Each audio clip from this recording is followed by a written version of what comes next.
2 രാജാക്കന്മാർ 8-ാം അധ്യായം 1 മുതലുള്ള വാക്യങ്ങൾ. അനന്തരം എലീശ താൻ മകനെ ജീവിപ്പിച്ചു കൊടുത്തിരുന്ന സ്ത്രീയോട്, നീയും നിന്റെ ഭവനവും പുറപ്പെട്ട് എവിടെയെങ്കിലും പരദേശവാസം ചെയ്തുകൊള്ളുവീൻ. യഹോവ ഒരു ക്ഷാമം വരുത്തുവാൻ പോകുന്നു. അത് 7 സംവത്സരം ദേശത്ത് ഉണ്ടായിരിക്കുമെന്ന് പറഞ്ഞു. ആ സ്ത്രീ എഴുന്നേറ്റ് ദൈവപുരുഷൻ പറഞ്ഞതുപോലെ ചെയ്തു. അവളും ഭവനവും ഫിലിസ്ത്യാദേശത്ത് പോയി 7 സംവത്സരം പരദേശവാസം ചെയ്തു.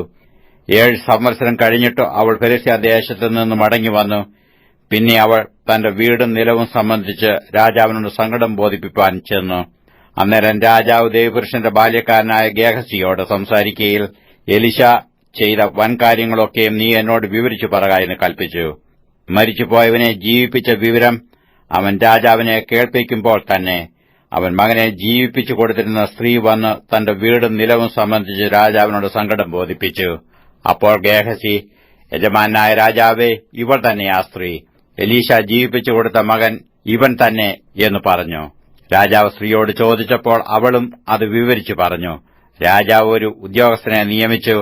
അവൾക്കുണ്ടായിരുന്നതൊക്കെയും അവൾ ദേശം വിട്ടുപോയ നാൾ മുതൽ ഇതുവരെയുള്ള നിലത്തിന്റെ ആദായവും അവൾക്ക് കൊടുപ്പിക്കണമെന്ന് കൽപ്പിച്ചു. അനന്തരം എലീശ ദമേശേക്കിൽ ചെന്നു.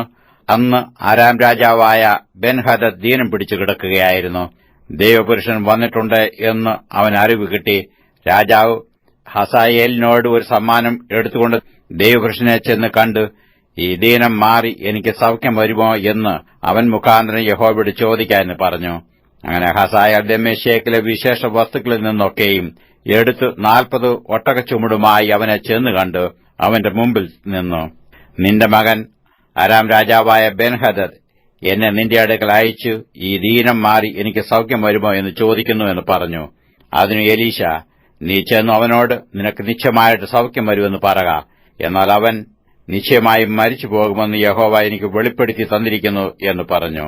പിന്നെ അവന് ലജ്ജ തോന്നുവോളം അവൻ കണ്ണുപറിക്കാതെ അവനെ ഒറ്റുനോക്കി. ദൈവപുരുഷൻ കരഞ്ഞു. യജമാനൻ കരയുന്നത് എന്ത് എന്ന് ഹസായേൽ ചോദിച്ചതിനു അവൻ, നീ ഇസ്രായേൽ മക്കളോട് ചെയ്യുവാനിരിക്കുന്ന ദോഷം ഞാൻ അറിയുന്നതുകൊണ്ട് തന്നെ നീ അവരുടെ ദുർഗങ്ങളെ തീയിട്ട് ചുടുകയും അവരുടെ യൗവനക്കാരെ വാൾ കൊണ്ട് കൊല്ലുകയും അവരുടെ കുഞ്ഞുങ്ങളെ അടിച്ചു തകർക്കുകയും അവരുടെ ഗർഭിണികളെ പിളർക്കുകയും ചെയ്യും എന്ന് പറഞ്ഞു. ഈ മഹാകാര്യം ചെയ്യുവാൻ നായായിരിക്കുന്ന അടിയൻ എന്തുമാത്രമുള്ളൂ എന്ന് ഹസായേൽ പറഞ്ഞതിന് എലീശ, നീ അരാമിൽ രാജാവാകുമെന്ന് യഹോവ എനിക്ക് വെളിപ്പെടുത്തി തന്നിരിക്കുന്നു എന്ന് പറഞ്ഞു. അവൻ എലീശയെ വിട്ടു പുറപ്പെട്ടു തന്റെ യജമാന്റെ അടുക്കൽ വന്നപ്പോൾ, എലീശ നിന്നോട് എന്തു പറഞ്ഞു എന്നു അവൻ ചോദിച്ചു. നിനക്ക് നിശ്ചയമായി സൗഖ്യം വരുമെന്ന് അവൻ എന്നോട് പറഞ്ഞു എന്നു അവൻ ഉത്തരം പറഞ്ഞു. പിറ്റേന്നാൾ അവൻ ഒരു കമ്പിളി എടുത്ത് വെള്ളത്തിൽ മുക്കി അവന്റെ മുഖത്തിട്ടു. അതിനാൽ അവൻ മരിച്ചുപോയി. ഹസായേൽ അവന് പകരം രാജാവായി. ഇസ്രായേൽ രാജാവായ ആഹാബിന്റെ മകനായ യോരാമിന്റെ 5-ാം ആണ്ടിൽ യഹോശാഫാത്ത് യഹൂദയിൽ രാജാവായിരിക്കുമ്പോൾ തന്നെ യഹൂദ രാജാവായ യഹോശാഫാത്തിന്റെ മകൻ യഹോരാം രാജാവായി. അവൻ വാഴ്ച തുടങ്ങിയപ്പോൾ അവന് 32 വയസ്സായിരുന്നു. അവൻ 8 സംവത്സരം യെരൂശലേമിൽ വാണു. ആഹാബിന്റെ മകൾ അവന് ഭാര്യയായിരുന്നതുകൊണ്ട് അവൻ ആഹാബിന്റെ ഗ്രഹം ചെയ്തതുപോലെ ഇസ്രായേൽ രാജാക്കന്മാരുടെ വഴിയിൽ നടന്നു യഹോവയ്ക്ക് അനിഷ്ടമായുള്ളത് ചെയ്തു. എങ്കിലും യഹോവ തന്റെ ദാസനായ ദാവീദിനോട് അവനും അവന്റെ മക്കൾക്കും എന്നേക്കും ഒരു ദീപം നൽകും എന്ന് വാഗ്ദാനം ചെയ്തിരുന്നതുകൊണ്ട് അവന്റെ നിമിത്തം യഹൂദയെ നശിപ്പിപ്പാൻ തനിക്ക് മനസ്സായില്ല. അവന്റെ കാലത്ത് എദോമ്യർ യഹൂദയുടെ മേലധികാരത്തോട് മത്സരിച്ചു തങ്ങൾക്ക് ഒരു രാജാവിനെ വാഴിച്ചു. അപ്പോൾ യോരാം സകല രഥങ്ങളുമായി സായിരിലേക്ക് ചെന്നു. എന്നാൽ രാത്രിയിൽ അവൻ എഴുന്നേറ്റ് തന്നെ വളഞ്ഞിരുന്ന ഏദോമ്യരെയും രഥനായകന്മാരെയും തോൽപ്പിച്ചു ജനം തങ്ങളുടെ കൂടാരങ്ങളിലേക്ക് ഓടിപ്പോയി. അങ്ങനെ ഏദോമ്യർ യഹൂദയുടെ മേലധികാരത്തോടും ഇന്നുവരെ മത്സരിച്ചു നിൽക്കുന്നു. ആ കാലത്ത് തന്നെ ലിബ്നയും മത്സരിച്ചു. യോരാമിന്റെ മറ്റുള്ള വൃത്താന്തങ്ങളും അവൻ ചെയ്തതൊക്കെയും യഹൂദ രാജാക്കന്മാരുടെ വൃത്താന്ത പുസ്തകത്തിൽ എഴുതിയിരിക്കുന്നുവല്ലോ. യോരാം തന്റെ പിതാക്കന്മാരെ പോലെ നിദ്ര പ്രാപിച്ചു. അവന്റെ പിതാക്കന്മാരോടുകൂടെ ദാവീദിന്റെ നഗരത്തിൽ അവനെ അടക്കം ചെയ്തു. അവന്റെ മകനായ അഹസ്യാവ് അവന് പകരം രാജാവായി. ഇസ്രായേൽ രാജാവായ ആഹാബിന്റെ മകൻ യോരാമിന്റെ 12-ാം ആണ്ടിൽ യഹൂദ രാജാവായ യഹോരാമിന്റെ മകൻ അഹസ്യാവ് രാജാവായി.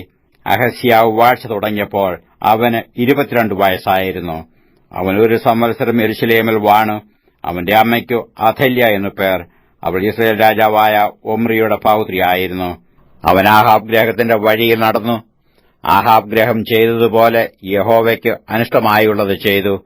അവൻ ആഹാബിന്റെ ഗ്രഹത്തോട് സംബന്ധമുള്ളവനായിരുന്നുവല്ലോ. അവൻ ആഹാബിന്റെ മകനായ യോരാമിനോടുകൂടെ ഗിലെയാദിലെ രാമോത്തിലേക്ക് ആരാം രാജാവായ ഹസായേലിനോട് യുദ്ധം ചെയ്യുവാൻ പോയി. എന്നാൽ അരാമ്യർ യോരാമിനെ മുറിവേൽപ്പിച്ചു.